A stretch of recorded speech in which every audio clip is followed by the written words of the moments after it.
আসসালামু আলাইকুম, তোমাদের সবাইকে স্বাগত জানাচ্ছি আমাদের মেডিপয়েন্টের একটা গাইডলাইন সিরিজে।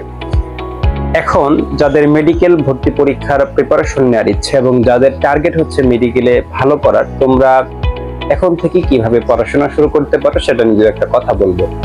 দেখো, তোমাদের একাডেমিকের প্রিপারেশন আর এডমিশনের প্রিপারেশনটা যে খুব একটা তফাৎ বা খুব একটা পার্থক্য আছে এরকমটা কিন্তু না। তোমাদের একাডেমিকের যে পড়াশোনাগুলো আছে, বায়োলজি, ফিজিক্স, কেমিস্ট্রি, যে তোমাদের মূল বইটা, এই বইগুলো থেকে কিন্তু মেডিকেল ভর্তি পরীক্ষায় প্রশ্ন আসে। তাহলে তুমি যে জিনিসগুলো একাডেমিক থেকে পড়তেছো এইগুলাই কিন্তু তোমার অ্যাডমিশনে যে কাজে লাগবে, এমন না যে এই বইগুলোর বাইরে তোমাকে অন্য বইগুলো পড়তে হবে। তাহলে যারা একই সাথে একাডেমিকের পড়াটা আর এডমিশনের পড়াটা কন্টিনিউ করবা, তারাই কিন্তু ভর্তি যুদ্ধে গিয়ে এগিয়ে থাকবে এবং তারাই কিন্তু ভালো করবে। এই জন্য দেখবা অনেকে একাডেমিক থেকে কিভাবে প্রশ্ন আসে বা কিভাবে পড়া উচিত এগুলা জেনে নিয়ে একটু আগে থেকে পড়া শুরু করে এবং তাদের সাকসেস রেটটা কিন্তু বেশি। আর অনেকে চিন্তা করতে পারো যে না, আমি এখন পড়ি, এগুলা যে এরকম ভাবে পরে অ্যাডমিশনের সময় গিয়ে ভালো মতো পড়বে।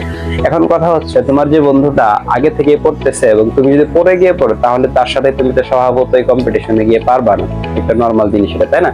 তোমাকেও যেহেতু সবাই পড়তেছে, তোমাকেও এখান থেকেই কিভাবে প্রশ্ন আসে, কিভাবে পড়লে তুমি বেস্ট ফটো দিতে পারতেছো, এগুলো আগে পড়তে হবে। বুঝতে পারছো? ওকে, তাহলে যাদের টার্গেট আছে, তোমরা প্রত্যেকটা চ্যাপ্টার, প্রতিটা বই একটু মেডিকেল ভর্তি পরীক্ষার কোশ্চেন গুলো নাও, সেগুলো অ্যানালাইসিস করো, সেগুলো দেখো কিরকম প্রশ্ন আসে, কোন টপিক থেকে প্রশ্ন আসে, সেগুলা অ্যানালাইসিস করে একটা চ্যাপ্টার যখন পড়তে গেলে তখন সেই চ্যাপ্টারটা সেরকম ভাবে পড়ো। ঠিক আছে? ওকে, আর তোমাদের কোনো প্রবলেম হলে বা কিছু বুঝতে না পারলে আমাকে অবশ্যই জানাবা কমেন্টে, আমি তোমাদেরকে ইনশাআল্লাহ অ্যান্সার দেওয়ার চেষ্টা করব। আসসালামু আলাইকুম।